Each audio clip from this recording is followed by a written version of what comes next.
General conic के बारे में, general equation of second degree.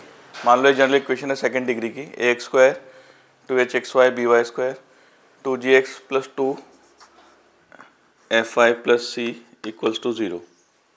अगर इसमें एच स्क्वायर के लिए ए बी के इक्वल आती है तो जो इक्वेशन है पैराबोला रिप्रेजेंट करेगी।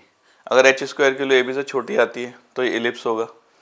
अगर एच स्क्वायर के लिए ए बी से बड़ी होगी तो ये हाइपरबोला। अब कंडीशन ऑफ टेंजेंसी के बारे में, ये line y equals to M x plus C, अगर ये टेंजेंट हुई इस पैराबोला पे Y square equals to 4x पर, तो सी की वैल्यू हो जाएगी a बाई एम। और टेंजेंट की इक्वेशन के लिए सी की वैल्यू a बाई एम इसमें डाल देंगे तो इक्वेशन आ जाएगी y equals to M x plus a by m. और अगर पॉइंट ऑफ कॉन्टेक्ट निकाले जाएँ लाइन और पैराबोला के, जिस पॉइंट पे वो टेंजेंट है, जिस पे टच कर रही है, तो वो होगा a अपॉन एम स्क्वायर और 2a अपॉन एम। ऐसे अगर ये line y equals to M x plus C tangent है इलिप्स पे, ये इलिप्स की इक्वेशन है, तो कंडीशन ये सी के लिए होती है plus minus under root A square M square plus B square. और अगर सी के लोग को हम वापस रख देंगे तो इक्वेशन आ जाएगी टेंजेंट की M x plus minus A square M square plus B square. और अगर पॉइंट ऑफ कॉन्टेक्ट निकालने तो ये minus minus plus A square M upon root A square M square plus B square, और ये प्लस माइनस है B square upon under root A square M square plus B square. ऐसे अगर ये line y को equals to M x plus C tangent hyperbola के x square upon A square minus Y square upon B square equals to 1, तो C के लिए होगी plus minus under root A square M square minus B square. और C के लिए वापस रख देते हैं इसमें, तो टेंजेंट की इक्वेशन आ जाएगी y equals to M x plus minus under root A square M square minus B square. और अगर पॉइंट ऑफ कॉन्टेक्ट निकालना है तो minus plus A square M upon A square M square minus B square root में, और इधर minus plus B square upon root A square M square minus B square. Exercise 25 B के पहले question में एक पैराबोला दे रखा है Y square equals to 16x, और टेंजेंट की इक्वेशन निकालनी है, और वो टेंजेंट 45 डिग्री एंगल बना रहा है एक्स एक्सिस के साथ। तो उसका स्लोप हो जाएगा m इक्वल टू 10 45 1। 4a के लो 16 है, a के लो आ जाएगी 4, तो टेंजेंट की इक्वेशन का फॉर्मूला है y equal to M x plus a upon m, m की जगह 1, ये भी 4 अपॉन 1 4, ये आ जाएगी इक्वेशन। सेकंड में पैराबोला दिया Y square equal to 16x, और जो टेंजेंट है वो एक्स एक्सिस के साथ 60 डिग्री एंगल बना रही है। पॉइंट ऑफ कॉन्टेक्ट निकालना है, तो m हो जाएगा 1060 रूट 3। 4a के लो 16 है तो a आ जाएगा 4, तो पॉइंट ऑफ कॉन्टेक्ट का formula a upon M square 2a upon M, तो 4 अपॉन रूट 3 का स्क्वायर 4/3 और 8 अपॉन रूट 3। थर्ड क्वेश्चन में पैराबोला दिया Y square equals to 6x, तो 4a हो गया 6, a के लो 3/2। इसमें टेंजेंट की इक्वेशन निकालनी है, और वो टेंजेंट इस पॉइंट से पास हो रही है 3/2, 5 से। तो कोई भी लाइन की इक्वेशन जो इस पॉइंट से पास हो रही है उसकी इक्वेशन y माइनस y1 फिर m x माइनस 3/2, तो उसको ऐसे लिख सकते हैं mx, ये 5 इधर आ जाएगा माइनस 3m/2। अगर ये लाइन टेंजेंट है इस पैराबोला के तो एक कंडीशन ऑफ टेंजेंसी लगाएंगे c equals to a by M, ये हो जाएगा c, a की वैल्यू है 3/2 और नीचे m, फिर एलसीएम ले लेते हैं 10 माइनस 3m अपॉन 2 से क्रॉस मल्टीप्लाई करते हैं, ये 2 कैंसिल हो जाएगा, ये आ जाएगा 3m square minus 10m plus 3। Factor करते हैं माइनस 9m माइनस m, दोनों में 3m common, m minus 3 minus 1 common, m minus 3, दो फैक्टर आ गया माइनस 3 3m माइनस 1, या तो m के लो 3 होगी या फिर 1/3। तो अगर m के लो 3 रखते हैं इसमें तो 3x प्लस 5 माइनस 9/2, तो इक्वेशन आ जाएगी, एलसीएम ले लेते हैं 2, y equals to 6x plus 10 minus 9, हो जाएगा 6x प्लस 10 माइनस 9 अपॉन 2, यह आ जाएगा 2y equals to 6x plus 1। और अगर हम m के लो 1/3 रखते हैं यहाँ पर, तो x/3 5 माइनस 3/2 इंटू 1/3, तो ये 3 कैंसिल, x/3 प्लस 5 माइनस 1/2, इधर भी एलसीएम ले लेते हैं 6, यह आ जाएगा 2x plus 30 minus 3, 6y equals to 2x plus 27। Question 4 में एक लाइन दी है 12y माइनस 20x माइनस 9, और प्रूव करना है कि ये इस पैराबोला पे टेंजेंट है। तो इस लाइन को इस फॉर्म में लिख सकते हैं, दोनों को उधर ले जाके 12 नीचे, 5/3x + 3/4, m हो गया 5/3, c हो गया 3/4, इसमें 4a की वैल्यू 5 हो गई, a की वैल्यू 5/4। अगर ये लाइन इस पे टेंजेंट है तो कंडीशन ऑफ टेंजेंसी c की वैल्यू a/m के इक्वल आनी चाहिए। तो पहले a/m निकाल लेते हैं, a हो गया 5/4, m हो गया 5/3, ये आ गया 3/4 और ये c के इक्वल आ गया, यानी कि c की वैल्यू a/m के इक्वल है, ये लाइन इस पर टेंजेंट है। फिफ्थ में भी इक्वेशन है x + y = 1, बताना है ये लाइन इस पे टेंजेंट है। ये पैराबोला डिफरेंट टाइप का है तो उसमें कंडीशन ऑफ टेंजेंसी तो लगेगी नहीं, तो यहाँ से y की वैल्यू निकाल लेते हैं 1 - x और इसमें रख देते हैं 1 - x = x - x², यह जगह x² - 2x + 1। हम इन दोनों का पॉइंट ऑफ इंटरसेक्शन निकाल रहे हैं, तो ये x - 1 का होल स्क्वायर बना x की वैल्यू 1, तो पॉइंट ऑफ इंटरसेक्शन एक ही है, मतलब ये लाइन इसको दो पॉइंट पे नहीं काट रही है, एक ही पॉइंट पे टच कर रही है। तो अगर एक ही पॉइंट पे टच करेगी तो उसका मतलब ये लाइन टेंजेंट होगी। तो as there is only one point of intersection, this mean line touches parabola. 6 question में एक लाइन दिया x + ny + an² और पैराबोला है y² = 4x। ये लाइन इस पे टेंजेंट है और पॉइंट ऑफ कांटेक्ट ढूंढना है। तो हम इस इक्वेशन को ऐसे लिख सकते हैं, ny = -x - an² और n दोनों के नीचे आ जाएगा। इसको y = mx + c से कंपेयर करेंगे तो m की वैल्यू -1/n और c की वैल्यू -an। प्रूव भी करना है टेंजेंट है, तो टेंजेंट प्रूव करने के लिए a/m की वैल्यू निकालते हैं। a/m, m की जगह -1/n आ जाएगा, ये आ गया -an और ये c के इक्वल आ गया, तो यानी कि a/m जो है वो c के इक्वल है, तो लाइन इस पे टेंजेंट हो गई। पॉइंट ऑफ कांटेक्ट का फॉर्मूला a/m², 2a/m, तो m की वैल्यू है -1/n, यह आ जाएगा an² - 2an।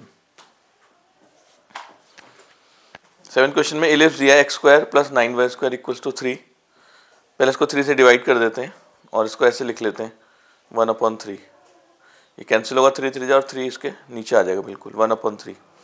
a² हो गया 3, b² हो गया 1/3। तो हमें एक टेंजेंट की इक्वेशन निकालनी है और वो टेंजेंट जो है इस लाइन के पैरेलल है। तो इक्वेशन ऑफ लाइन अगर इसके पैरेलल होगी वो लाइन, तो उसकी इक्वेशन हो जाएगी 3x + 4y + k। ये सेम रहता है और यहाँ कांस्टेंट टर्म बदल जाती है। अब इसको हम लिख सकते हैं -3x/4 - k/4। अब ये लाइन जो है इलिप्स पे टेंजेंट है इस पे, तो ये कंडीशन ऑफ टेंजेंसी है c² = a² m² + b²। c हो गया ये -k/4, इसका स्क्वायर k²/16, a² की वैल्यू 3 है और m की वैल्यू -3/4, तो 9/16 और b² की वैल्यू 1/3।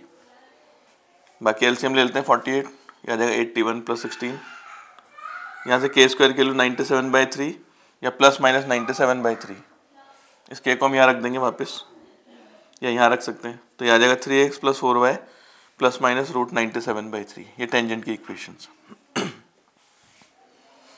इसी के सेकंड पार्ट में इसी इलिप्स पे टेंजेंट निकालना है और वो लाइन जो है इस लाइन के परपेंडिकुलर है, यानी कि टेंजेंट जो है इस लाइन के परपेंडिकुलर। तो इसके परपेंडिकुलर लाइन की इक्वेशन के लिए ऐसे करते हैं, 4 इधर 3 इधर और बीच का साइन चेंज और ये कांस्टेंट, इसके परपेंडिकुलर लाइन की इक्वेशन। अब ये टेंजेंट है इलिप्स पे, तो पहले इसको 3y उस तरफ ले जाके y = 4/3x + k/3 आ जाएगा। तो कंडीशन ऑफ टेंजेंसी लगाते हैं, c² का a² m² + b²। तो c हो गया k/3, k²/9, a² 3 है, m की वैल्यू 4/3 16/9 और b² हो गया 1/3।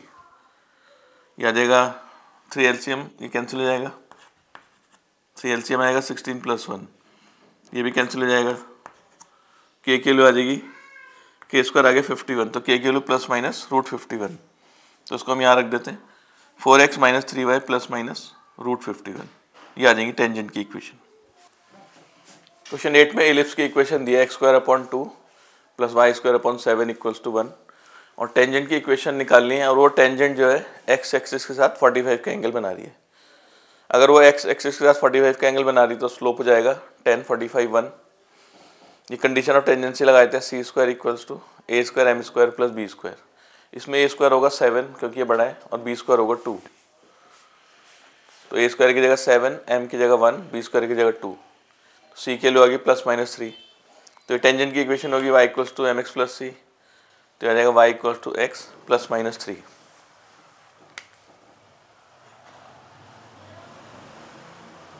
नाइन्थ में भी लिस्ट दिया है x² / 16 + y² / 9 = 1, a² हो गया 16, b² हो गया 9। तो उस टेंजेंट की इक्वेशन निकालनी है which make equal intercept on axis. तो जो इक्वल इंटरसेप्ट बनाती है उसका स्लोप होता है +-1। तो कंडीशन ऑफ टेंजेंसी लगाते हैं c² का a² m² + b², a² हो गया 16, m² 1, b² 9, तो c आ गया +-5। तो यह टेंजेंट की इक्वेशन ये है y equals to mx plus C, तो m की जगह +-1 और c की जगह ये आ जाएगा +-5। 10th में ये लाइन दी है, ये इस इलिप्स पे टेंजेंट है। तो पहले इसको हम लिख लेते हैं y equals to 2x + c, इसका m हो जाएगा 2 और उसको स्टैंडर्ड फॉर्म बदलने के लिए 2 से डिवाइड, a² हो गया 2, b² हो गया 1। तो कंडीशन ऑफ टेंजेंसी c² का a² m² + b², तो आ जाएगा 2, a² की वैल्यू 2 है, m² मतलब 2² + 1, तो c की वैल्यू आ जाएगी +-3। 11 में भी जैसे लाइन दी है lx + my = 1 और ये एलिप्स दिया है, अगर ये लाइन इस पर टेंजेंट है तो ये प्रूफ करके दिखाना है। पहले हम इसको y वाला अलग कर लेते हैं, इसको उधर ले जाते हैं, -lx और m नीचे जाएगा दोनों के, इसका स्लोप हो जाएगा, ये c हो जाएगा। कंडीशन ऑफ टेंजेंसी लगाते हैं, c² = a² m² + b², c की जगह 1/m आ जाएगा, a² ऐसे रहेगा, m की जगह ये स्लोप l/m + b², बाकी एलसीएम ले लेंगे इसका, ये m² कैंसिल, तो आ जाएगा a² l² + b² m² = 1। 12th question में फर्स्ट पार्ट में एक लाइन दी है x + 1 = 0 और ये हाइपरबोला है, बताना है ये लाइन जो है इस पर टेंजेंट है। तो यहाँ से x की वैल्यू -1 आ जाएगी, वो हम इसमें डाल देते हैं। तो यहाँ से y की वैल्यू 0, मतलब a की वैल्यू आ रही है, दोनों वैल्यू इक्वल आ रही है, इसका मतलब ये लाइन इस पर टेंजेंट है। अगर 2y की वैल्यू आती तो 2 आंसर होते हैं, मतलब ये लाइन फिर इसको 2 पॉइंट पे कट करती, पर एक ही पॉइंट ऑफ इंटरसेक्शन आने का मतलब है ये लाइन इस पे टेंजेंट है, और पॉइंट ऑफ कांटेक्ट यही जाएंगे -1, 0। अब जैसे इसमें ये लाइन दी है x - 2y + 1 = 0, प्रूव करना है ये लाइन इस पे टेंजेंट है। यहाँ से x की वैल्यू निकालते हैं, 2y - 1 और इसमें रख देते हैं 2y - 1 का होल स्क्वायर, 4y² + 1 - 4y, यह जाएगा -2y² - 4y - 2, इसे -2 से डिवाइड कर देते हैं, y² + 2y + 1, तो ये y + 1 का होल स्क्वायर बन गया। यहाँ से y की वैल्यू होगी -1, दोनों वैल्यू इक्वल आ रही है, इसका मतलब ये लाइन इस पर टेंजेंट है, क्योंकि एक ही पॉइंट ऑफ इंटरसेक्शन है, इसका मतलब वो टच कर रही है उसे। पॉइंट ऑफ कांटेक्ट ये जाएगा, ये y की वैल्यू -1 है, ये y को -1 डालेंगे, x आ जाएगा -3, तो -3 -1। 13 में हाइपरबोला दिया है 2x² - 3y² = 6, इसे हम 6 से डिवाइड कर देते हैं, a² हो जाएगा 3, b² हो जाएगा 2। तो हमें एक टेंजेंट की इक्वेशन निकालनी है जो इसके पैरेलल है, तो इसके पैरेलल लाइन की इक्वेशन हो जाएगी x + y -k या +k, कुछ भी ले सकते हैं यहाँ पर, बस कांस्टेंट अब चेंज हो जाती है। तो y के लिए आ जाएगी -x + k, इसमें कंडीशन ऑफ टेंजेंसी लगाते हैं, c² का a² m² - b², तो c की वैल्यू k है, m की वैल्यू -1, a² 3 है, b² 2, यहाँ से k आ जाएगा +-1, यहाँ रख देंगे, तो y equals to -x + -1। Question 14 में हाइपरबोला दिया है x² / a² - y² / b² = 1 और इसमें परपेंडिकुलर टेंजेंट्स का लोकस ढूंढना है। कोई पॉइंट P है, वहाँ से टेंजेंट बनाए गए परपेंडिकुलर, उस पॉइंट P का लोकस ढूंढना है। तो पॉइंट P को मान लेते हैं h, k, और टेंजेंट की equation y = mx ± √a² m² - b²। अगर ये टेंजेंट पॉइंट P से पास हो रहा है तो x को h रख देंगे इसमें और y को k, ये इक्वेशन आ गई। तो इसको इधर ले आते हैं, k - mh, इसकी स्क्वायरिंग करते हैं, ये हो जाएगा k² m² h² 2k mh, और ये फिर इन दोनों में m² कॉमन लेते हैं, ये आ जाएगा h² - a², ये आ जाएगा 2khm और ये k² + b²। तो ये क्वाड्रेटिक इक्वेशन बन गई है m में, तो उसके दो रूट्स होंगे, एक रूट m1 मान लेते हैं, एक m2, मतलब दो लाइन होंगी, दो टेंजेंट होंगे, तो इसलिए दो स्लोप होंगे। तो अगर इस क्वाड्रेटिक इक्वेशन का प्रोडक्ट ऑफ रूट निकाले m1 m2 तो ये -1 आएगा, क्योंकि परपेंडिकुलर दे रखे हैं दोनों टेंजेंट, तो दोनों के स्लोप का प्रोडक्ट -1। और ये प्रोडक्ट ऑफ रूट का फॉर्मूला लगाए तो आ जाएगा c/a, k² + b² - h²-a²। बाकी से क्रॉस मल्टीप्लाई करते हैं तो आ जाएगा h² + k² = a² - b²। तो लोकस के लिए h को x रख लेंगे और k को y, तो ये आ गया लोकस। 15 में एक लाइन दी है x + y = 1 और एक हाइपरबोला दिया है, बताने है लाइन इस पे टेंजेंट है, तो ऐसे y के लिए निकालते हैं 1 - x, पॉइंट ऑफ कांटेक्ट भी निकालना है इसमें, तो y = 1 - x इसमें रख देते हैं y की जगह, यह आ जाएगा 1 + x² - 2x, 2x² - 3 - 3x² + 6x = 6, यह आ जाएगा -x² + 6x - 9, साइन चेंज कर लेते हैं, x² - 6x + 9, ये हो जाएगा x - 3 का होल स्क्वायर, तो x के लिए 3, मतलब एक ही आ रही है वैल्यू। इसका मतलब ये लाइन इसको दो पॉइंट पे नहीं काट रही है, एक ही पॉइंट पे टच कर रही है, तो इसका मतलब ये लाइन टेंजेंट है। तो पॉइंट ऑफ कांटेक्ट हो जाएगा x हो गया 3, x को 3 रखेंगे तो 1 - 3 आ जाएगा -2, तो पॉइंट ऑफ कांटेक्ट 3 - 2। 16 में हाइपरबोला दिया है, इसको 144 से डिवाइड करते हैं, a² 36 b² 16। हमें टेंजेंट निकालना है जो इस लाइन के परपेंडिकुलर है, तो उसके परपेंडिकुलर की इक्वेशन हो जाएगी 5x - 6y + k, यहाँ से y के लिए 5/6x + k/6। तो कंडीशन ऑफ टेंजेंसी लगाए थे, c की जगह आ जाएगा k/6 इसका स्क्वायर, फिर a² की वैल्यू है 36, m² हो गया 25/36 और b² हो गया 16। तो k की वैल्यू सॉल्व करके आ जाएगी +-18, तो k की वैल्यू हम यहाँ रख देते हैं, इक्वेशन आ जाएगी 5x - 6y + -18।